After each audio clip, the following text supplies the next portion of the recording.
Merhaba, yoğun bir haftanın gündemiyle birlikteyiz. HDP, sokaktan meclise, ekolojiden insan haklarına kadar hareketli bir haftayı geride bıraktı. Şimdi sokağın gündemiyle başlayalım. İşte Kürt düşmanlığına dayanan bu iktidar koalisyonu yine her türlü kirli ilişkiye, her türlü kirli savaş yöntemine başvurdu. Evet, kayıplar bulunana kadar, failler yargılanana kadar bu mücadele devam edecek. Bu bizim annelerimize sözümüzdür, babalarımıza sözümüzdür. Kayıplarımız bulunana kadar da bu sözümüzü tutmaya devam edeceğiz. Biliyorsunuz İçişleri Bakanı televizyonda çıktı.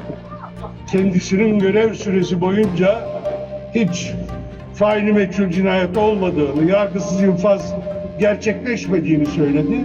Sadece Hakkari bölgesi için söylüyorum. Son 5 yılda 3'ü çocuk, 15 sivil güvenlik güçlerinin açtığı ateş sonucu hayatını kaybetti. Biz HDP olarak şeffaf devlet, temiz toplum için siyasi mücadelemizi sonuna kadar sürdüreceğiz.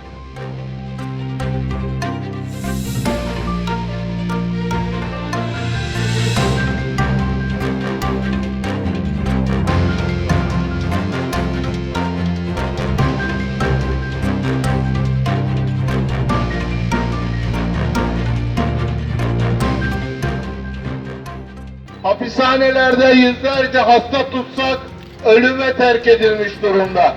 Tutsaklar salgınla, hukuksuzlukla baş başa bırakılmış durumda. 6 yıldır çocuklarımızı evde bırakıp şu kaldırımda şu sıcağı çekiyoruz. Suruç için adalet, herkes için adalet diyoruz.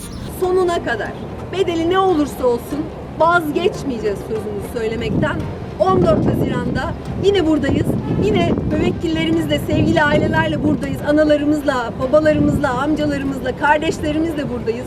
HDP'nin bir diğer önemli gündem maddesi tecrit ve cezaevlerinde devam eden açlık grevleri. HDP bu konuda hukuk kurallarının yerine getirilmesini istedi. Yine 768 hukukçu Sayın Öcalan ile avukat görüşmesinin yapılması için çağrıda bulundu. Hukuk devletinin gereği olarak İmralı Adası'nda bir an önce avukat görüşmeleri yapılmalıdır. Kısıtlama kararları kaldırıldığını daha önceki açlık grevlerinin bitimi için ifade etmişti. Bir kez daha burada tutukların talebi hukukidir. Tecrit yasal değildir. Bir insanlık suçudur. Tutukların talebi karşılanmalı, tecrit kaldırılmalı diyoruz. Li dijî Birêz Öcalan ku wekî mîmarê çareseriya pirsgirêkê ye hemû rêgirêzên hukûkê bin têkirin. Li dijî hemû pêvanên hukûkê tecrida giran xistin meriyetê.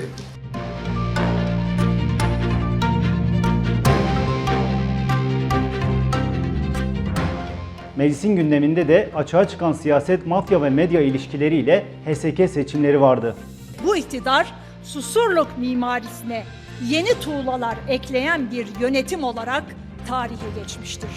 O tuğlalardan saray yaptılar ve oradan yönettiler her şeyi, her süreci sevgili arkadaşlar. Çetelerle Kürt düşmanlığı ortaklığını o gün yapan da iktidardı. Sonra birbirleriyle çatışma, çıkar çatışması kavgasına sürüklendiler. İktidar değişikliği yaşandı. Bugün de aynı şekilde çetelerle Kürt düşmanlığında o konuda ortaklık yapanlar şimdi kendi içlerindeki bir çıkar çatışmasını sürdürmektedirler.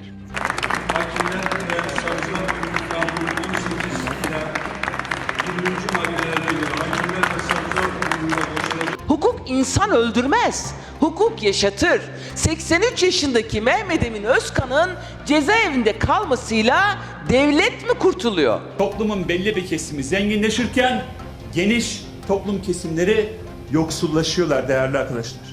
Kadınların gündeminde kadın yoksulluğuna hayır kampanyası, kadın milletvekillerinin İçişleri Bakanı Süleyman Soylu'yu protestosuyla İstanbul Sözleşmesi vardı. Yoksulluğun kadınlaşmasına asla izin vermeyeceğiz.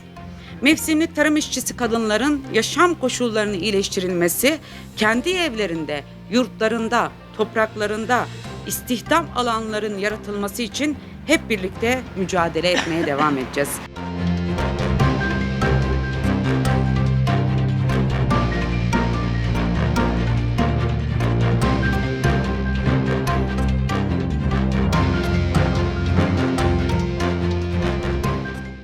Biz gücümüzü halkın yarısı olmaktan, kadın olmaktan alıyoruz. Ve bizim eşitlik ve özgürlük mücadelemiz sadece kendi hayatlarımızı değil, aynı zamanda bu ülkeyi de özgürleştirecek. Biz bunu çok iyi biliyoruz. Ekoloji ve emek gündeminde de Gürpınar'dan Hopa'ya devam eden ekolojik yıkımla buna karşı halkın direnişi ve mücadelesi vardı.